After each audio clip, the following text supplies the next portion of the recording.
Facebook page. Or not the Facebook page, on... Turns out this is streaming live on Pornhub. Shut up, Greg. Sorry, Nick. All right, so I'm gonna guess that we're live right now, considering it's not very tactile. Yeah, it says waiting for Maxwell Star started 8:18. Here we go. Yeah, we're live. All right, okay, we're live. How professional at the beginning, especially with Greg up here in the top corner. Hey there, beer tuners! Welcome back to Beer Analysis 101 with your host Maxwell Star, trying out a new streaming system that we're still getting used to. We're using the Google Meet platform, streamed through the Streamlabs OBS. So yeah, you can look up the nerdy details. But tonight we are going to do Dab. A little dab will do ya. Dad. What the hell? That's not. Oh, no, I'm just joking. Yeah. I know. I saw you buy a can of it. I'm assuming Greg's got it, even though he's not holding it up. Oh, I do. Yes. All right, there we go. All right, was it Yarn? Yeah, Gerger. Mine's backwards. Bud. Bad. Dab backwards means dab. Anyway, so without further ado, let's get down to who we have with us, and we're going to start off with the guy at the top, Greg. Oh, because everybody hello, cares everybody. About how you're feeling. How you doing tonight, Greg? I'm feeling good. I got a dab, so obviously that's going to make everything better. And I had 2 other beers before this, so that's going to make everything even better. And I'm good. I'm just thinking of going to IKEA after this and having some fun. Right. All right. And next up, we got Mr. Ashley Sexton. How you doing tonight, Ash? I am doing great. Thank you for asking. Yeah, having another quarantine day. And much like Greg, I've had like 2. Yeah, 2. But nothing crazy. Had a big meal, good spaghetti meal. So I'm good to go. Ash, you want to come to IKEA with me later? No, thanks. There you go. Oh. Gotta make sure that I can figure out how to add Greg back. All right, so... Did I get kicked out? I don't feel I've done anything that offensive yet. Okay, does that go away on its own? Yes, it does. All right. Okay, so learning progress. It's a craft beer. We actually have comments, but we're going to read those in a second. I'm going to get down to the history of DAB, or Dortmunder Acted Brewery or something. So the Dortmunder Acton Brewery was founded in the city of Dortmund in the Ruhr region of Western Germany in 1868 by businessmen Lauren Fischer, Heinrich, and friend Friedrich Moritz, I'm assuming they're brothers or something, and brewmaster Heinrich Hibberts as Beer Brewery Hibberts & Co. Fun stuff. The company expanded and went public in 1872 and changed its name to the Dortmunder Acton Brewery, or Dortmund Joint Stock Brewery, and began shipping beer internationally in 1879. In 1881, German inventor Karl von Linde, inventor of one of the very first industrial-scale refrigeration systems, personally installed the system into the DAB brewery, allowing for the brewery to begin large-scale production of bottom-fermented beer-lagered beer. The beer was brewed initially based on the popular Pilsner style, but evolved into its own distinct, mildly hopped, pale blonde lager, since becoming recognized as its own Dortmunder style. DAB's popularity and success continued over the following years. By 1885, production surpasses 100,000 hectoliters annually, and the brewery won the coveted Grand Prix at the 1937 Paris World's Fair for the high quality of its beers. Yay. The brewery was destroyed during the Second World War, but was rebuilt in 1949. In 1971, DAB acquired local competitor Hansa Brewery, the site on which was built the modern DAB Brewery, which opened in 1983. So, Dortmunder Acton Brewery, it's owned by Radberger Group, a subsidiary of the food company Dr. Oetker, the ones that make Greg's favorite pizzas. Oh, boy. Casa de Mia, or whatever you call them. Casa de Mama. Well, those are Agnes's. Yeah. She loves those. But they're quite good. Anyway, so Dab, other beers from Dab include Dab Dark, Dab Maibach, Dab Pilsner, Dab Radler, Dab Hefeweizen, as well as other brands such as Cronin, Brinkhoffs, Hansa, Ritter, Thier, Wickuler, Andreas Pills, Schlosser Alt. Yay. And Dab Dortmunder Export is a 5% ABV, 23 IBU. Dortmunder style lager brewed in compliance with Reinheitsgebot using only water, hops, barley, and yeast. Fun stuff. I'm going to pour my beer while I let Ashley read the comments. Sure. We have a Emery Bukuru Eleve says, wow. Wow. Rating on your parade is in the chat. No Dortmunder export at the present time in Portland, Maine. I think I have had it, or I've seen it before, but never tried it. Cheers. Eric Gilbert is all excited about this. He's like, cheers, fools. Been waiting on this, sons. I have the new canned May 3rd. Wow. And Emery Bukuru Eleve says, can I have the password of the meet? No, you cannot, because we don't know who you are. Now, it's no offense. Keep on watching. Keep on chatting. Yeah, keep on. Anyway. What Eric mentioned that his is canned on May 3rd, and then I looked on the bottom of my can, and I love how they actually put the packaged on and the expiry date on this. So mine was packaged January 29th, 2020, and it expires April 29th, 2021. So they give their beers a 15-month shelf life. Oh, there we go. Yeah, mine's canned April 12th, 2019. Ooh. Fresh and tasty. Yours has been around for a while. Yeah. I was like, hey, April 12th, that's not that bad. Oh, shit. It's a long year on that. It doesn't matter. If I read it as an American date, then mine apparently was canned on July the 2nd, 2020. But I'm assuming they switched the month and the day, and it's February 7th. Yeah, it's month and day. Huh? It is what it is. It is what it is. All right, so let's go to the Polish guy, Greg. What's your history with this beer? Do you have any?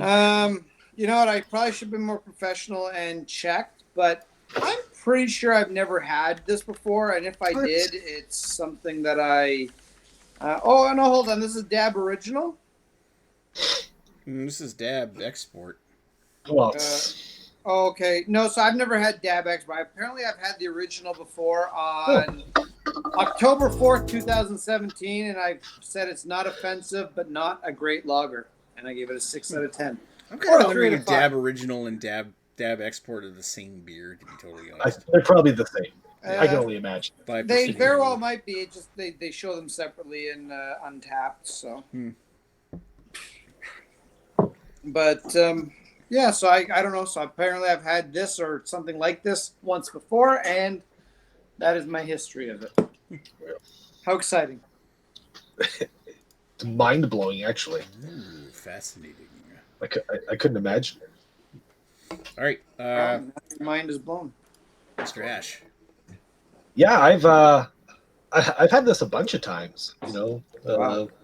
I mean, it's not like a weekly go-to or anything like that, but sometimes when those times you just don't really know what you want to drink and just feel like a lager. I probably purchased their dark lager more than the Dortmunder Export, but I've had this a handful of times. Oddly enough, I've never tapped it though, so I don't know what the first time was, but I've had this a bunch of times. It's not something I go out and buy a lot, but something that I have when I'm just feeling cheap and want a lager.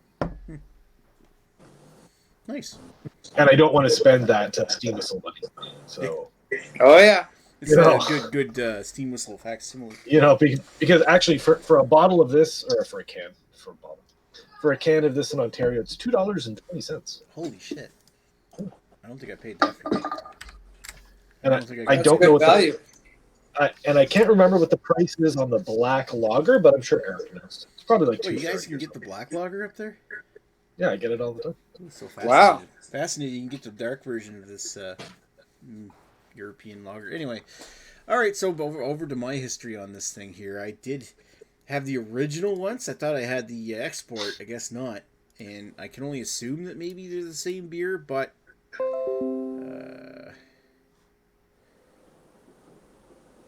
What'd you do? What's it doing? Okay, I thought that would share my screen to... Oh. Fine, I can't... Well, I can't show. Okay, so if you look on my channel, and look up Dortmunder original, it was episode number 368. I did back in August of 2012. So I've done this review a long time ago.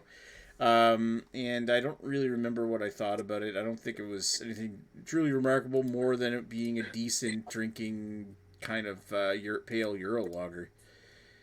In fact, I'm trying to look at my ratings for it. I didn't like it back then. All right, so that's exciting. Yeah, so No, you did. overall, Didn't like it at I'll all. get into my thoughts in a bit on this thing, but yeah, I've had it once before, I guess, if the original is the same one as this one. Otherwise, no. So no history at all.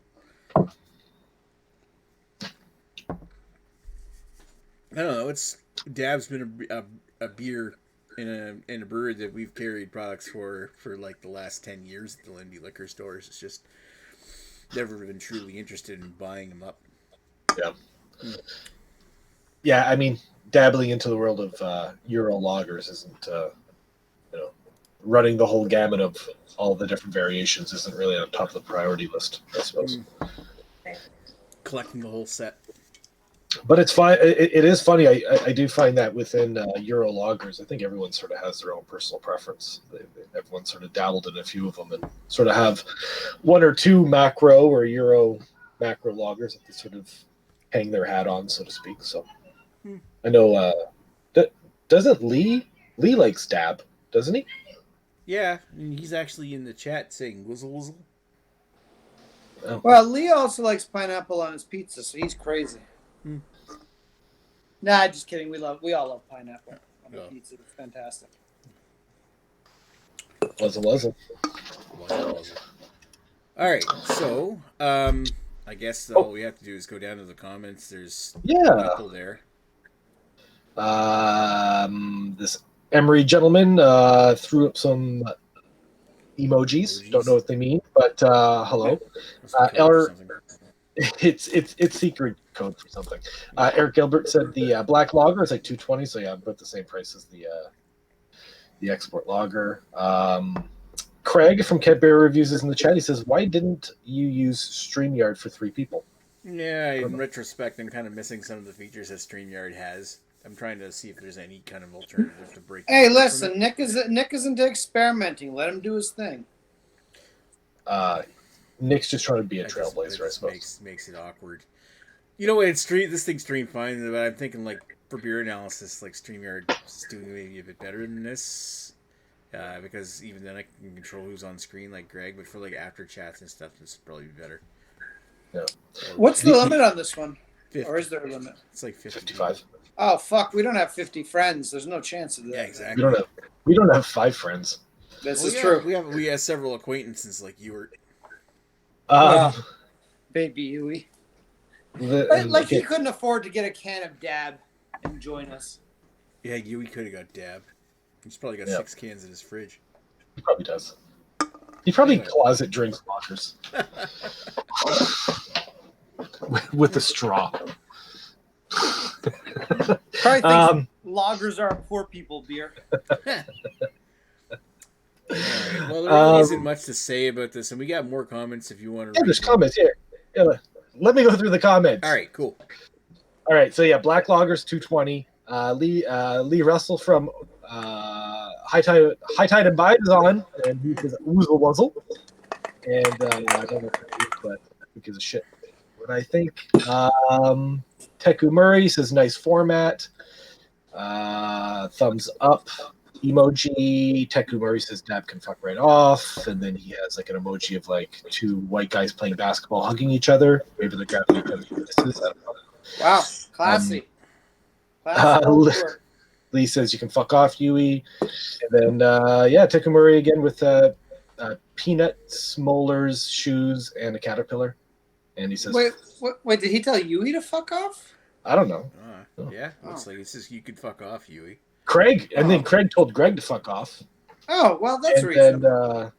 And then Teku Murray says, read my comments. And then I'm like, okay. I just did. They're emojis. They don't make any sense. I don't think his comments are that interesting, to be honest. No. Chris from Off the 10th is on. Hi, guys. Hey, Chris. How you doing? It's always good to have Bender on. Bender at Oh work. yeah, Bender Rodriguez. And Eric Gilbert drops a nugget of information, of wisdom. If you're an alcoholic, get the Dab Maibach, 7% at 500 mils and $2.30. I'm pretty sure I've There we seen the go. Dab Maibach before. It's like a lighter green or something. There we Well, I mean, I'm like there tomorrow. That's great advice, and I am an alcoholic, so I'll definitely take that advice. But my question is, I still think Fax 10% is a better bang for buck if you're an alcoholic. If you're an If alcoholic. you can drink it. Oh, I can drink it.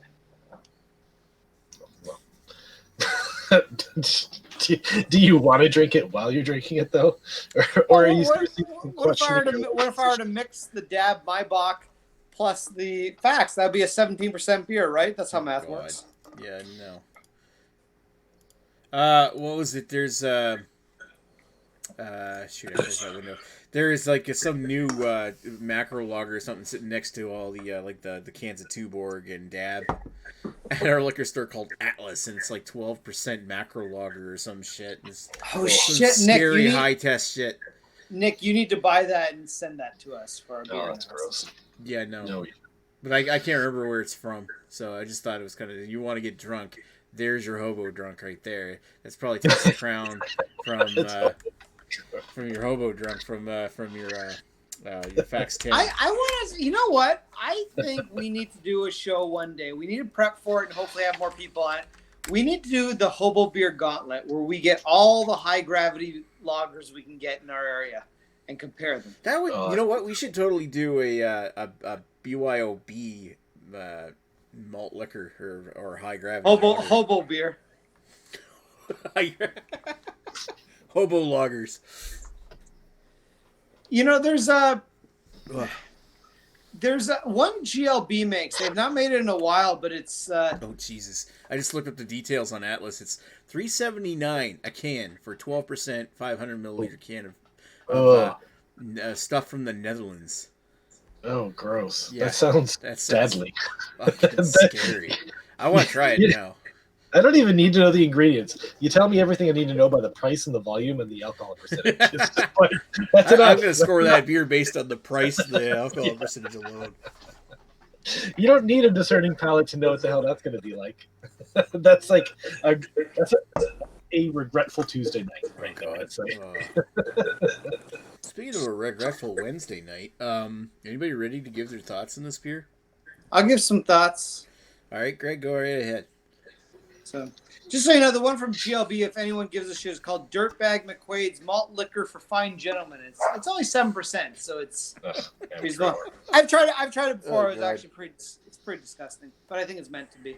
And also, they used to bring it to like events that they were hosting, and they'd have everyone pass it around, take a swig from it. Wouldn't work in this post-COVID environment, but you know, it was gross back then even. So my thoughts on this.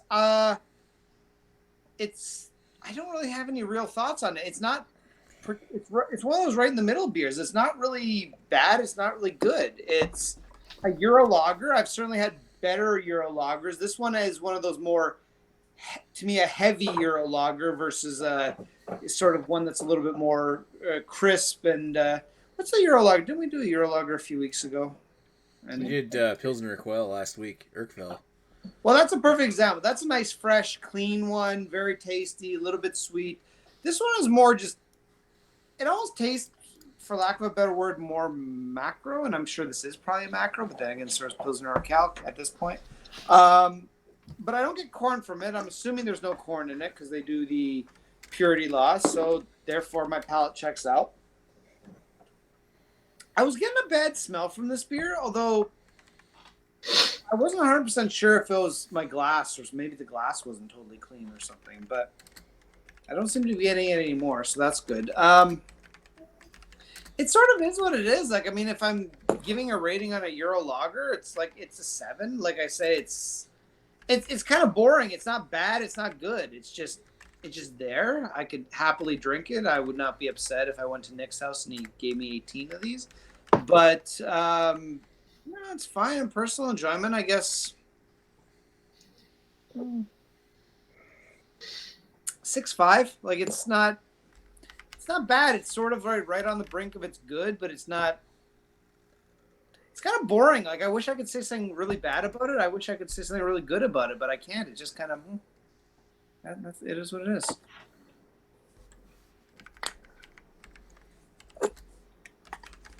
It's better than drinking your own urine. You know, you're not wrong. All right, Ashley, what's your thoughts, buddy? Well, I mean, it is pretty much just a straightforward, run of the mill Euro lager, sort of what you would expect. Not going to go crazy deep in depth about the notes and stuff like this, but I think. Ash. I want to know the hops. Well, no, this one uses hops and a hop extract as well, which is. But this, I would sort of describe this as like a what's the I don't know. It's like a pilsner that time forgot. It's like halfway in between trying to be a not offensive lager, but it wants to be a pilsner.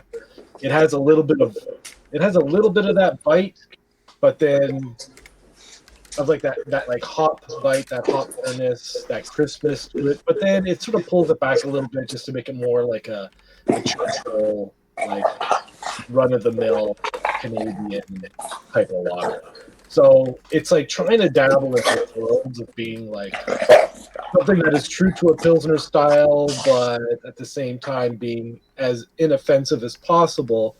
And I sort of think it's just sort of caught in between. So I mean, to that point, I guess a lot of people who just want a nice cheap lager to drink that has a little bit more flavor than your Budweiser, your Coors Light, your Canadian, whatever, they'll probably appreciate this a little bit more. But if someone's coming from a pure craft beer background and they want to have a Euro lager for whatever reason, they'll probably find this to be a little bit lacking in some sort of malt profile, some malt flavors, and a little bit more rounded and softer on the bittering side, I guess. Not really complex. It's it's not a thinker beer, that's for sure. It's just a slugger back, and the only I guess the one negative thing is that I picked up a pretty heavy, not heavy, but it's a pretty noticeable like copper coin note as it warmed up a little bit, and but other than that, I just wish that they would have probably. And maybe it's the malt, or maybe it's the hop extract. Maybe that's what it is. Maybe it just sort of rounds out the hop flavor a little too softly instead of allowing it to be an aggressive, punchy bitterness. So I don't know. But I mean, other than that, the hop profile is pretty much what you'd expect from a Euro lager. It's just noble hops, grassy, slight spicy, and that's about it. So I guess for style, for a macro lager, I'll give it a 7. For personal enjoyment, I'll give it a 6. Nice. All right, so yawn. That's pretty much what I think of this beer. It's a beer. My thoughts are going to echo a lot of what Ashley's saying here. I find the smell, the taste it's rather kind of grassy sweet, copper coin metallic, touch bready in there. It's got lingering cardboard and an earth and finish, with a touch of sulfur. For most part, it's clean. It's definitely got a heavier body for a lager, and it seems to get more metallic and heavier as it warms up, which is I think something that Ash just said too. Maybe I swear I came up with that on my own. Yeah, it's like this is its own independent style, a Dortmunder style, and I really don't have anything else to compare with it. I think maybe I might have had like the Great Lakes Brewing, like not the one from Ontario, but somebody might have brought it up to Chad's or something. The Dortmund from that one. I don't know if I've ever had a real Dortmunder aside from that, but if this is any indication, it's not really that exciting of a style. It's kind of like coming off as your generic German Pilsner. Yeah, except for, I mean, usually I think a German Pilsner, like a Warsteiner, is a little lighter than this. Anyway, I guess I can't really say anything other than like, okay, does it match the style? Well, it's kind of like the archetype of the style, isn't it? So I'm gonna give it an 8 in that department, but I really don't have anything to base that off of. But overall enjoyment, I'm just saying, it's middle of the road. I'd drink it. I'd drink it cold if somebody handed it to me and not complain. But I'm not really enthused and probably will never buy this again if I have any other choice. So I'm going to give it a 5. Fair enough. Fair enough. Now, just to roll back on it, I have purchased this in the past, and I probably will buy it again. But you sort of have to be in the mood for it, right? And one thing, and I don't know if it's just this beer today and with what I've eaten today, but I had one right before dinner, and then this is my second. I bought 2 of these cans, and I'm feeling really crazy bloated. So I don't know, and I'm pouring into a glass. I'm not drinking from the can or anything like that. But I don't know. I don't know if it's just me. I'm getting a little bloaty off this, but yeah, I'm feeling kind of full drinking this too. Yeah, me 3. We have comments. It does though, feel like a filling beer. How about I go to the comments while you Yeah, do the math? go ahead. I'm in the process. So we left off with Eric Gilbert saying that if you're an alcoholic, get the Dab My Box 7% for $2.30. And Teku Murray says Dab is the beer of the deplorables, and Fax is the worst. This is the beer of the sophisticated deplorable. Yeah, exactly. And then Lee Russell confirms that Yui is fucking stupid. Teku Murray that's actually true. That's true. He's not joking. Teku Murray would sooner drink a seltzer, which I'm willing to bet. I'm willing to bet money he's drinking a seltzer right now. He probably is. He probably is. Because why not? Because I know where he did his last beer order from, and he's probably drinking a seltzer as we speak. Eric Gilbert says 10% Euro lagers are fucking gross. And yes, we are not going to argue. Lee Russell's yelling at someone. What did I tell you? And then Takamura's like, I forgot. What? No hobo. Raining on Your Parade says, after the Pilsner Kel 101, I have been on a lager kick, drinking a Grevensteiner original unfiltered lager from Germany. Never heard of that one. Also, stocking up on beer because of COVID, and lagers hold up well, 100%. You're right. But just being the next state over from us, I don't think Maine's doing a very good in comparison to the Atlantic provinces in general. Oh, with the COVIDs? Yeah, with the COVIDs. Yeah, well. Hopefully it'll blow over. Leadership. Lee Russell says 2 many years on the golf course, frying his brain in the sun. He's referring to Yurt. And now he drinks White Claw and has a family. Eric Gilbert says it's a crusher. Don't think about it, and that's very much true, Eric. We try not to take ourselves too seriously, but. And Lee says Nick has a lot of urine in his day.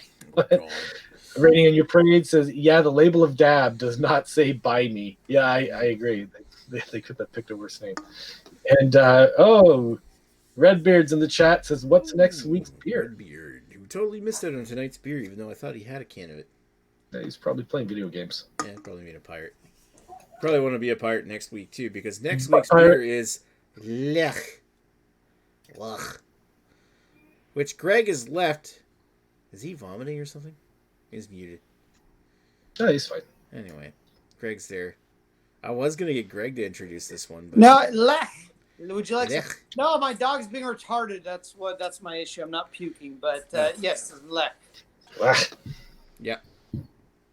So, yeah, we're going to do Lech. Oh, this is still good. All right. Good old Lech. Lech, which is the Polish lager. So we're going to go with a the Euro lager, this time from Poland. And I'm hoping that Greg and Chris will be on there next week because we did a pretty kick-ass review of it when we... it was like the most Polish that's ever been seen in the world outside of Poland. Anyway, so there really isn't much more to say. There's only the 3 of us here, and it's middle of the road. I had a... because of the way Meats is set up here, I guess I can't share my screen to show what the scores are. So the scores we're going to have to go with, I just have to read them. So style, 7.33 for the style, and overall enjoyment, 6.17. Not exactly MGD territory. A little dab will do you. It suffices. It works. It's wet. That's about it. Yeah. Wow. That just sums up how excited I am. Just like When I drank it. That's the only reason I passed it. Redeeming quality. It's wet. Well, you know what? Sometime we should try to do the dab dark lager if it ever shows up in your neck of the woods. I would mind trying that. You know what? I still got a bottle of the Czech Fart Dark. Oh yeah. Is that still there in Ontario? Must be. Yeah, I think so. It's probably in certain LCBs, not all of them. Yeah, I think I got cans of that, and I got like Tatra or something. I know I bought a whole bunch of Polish lagers and stuff. When I visited Greg's last, which is a year ago, so God knows what's. Do you still have beers from a year ago, Nick? I do. Well, I guess those lagers hold up well. Yeah. Anyway, I want to thank everybody for watching. Of course, we got Lee, Eric, Ewert, Radio Parade, Redbeard, Chris, and Craig. And who else was in there? I'm probably missing somebody. And of course, Greg and Ashley, who seem to be the only ones that regularly come on these days. That's and because we this love experimental chat with. Yeah, that. Anyway, we're gonna go offline. We're gonna come back online in a few minutes. So thanks for watching. We'll chat with you guys later.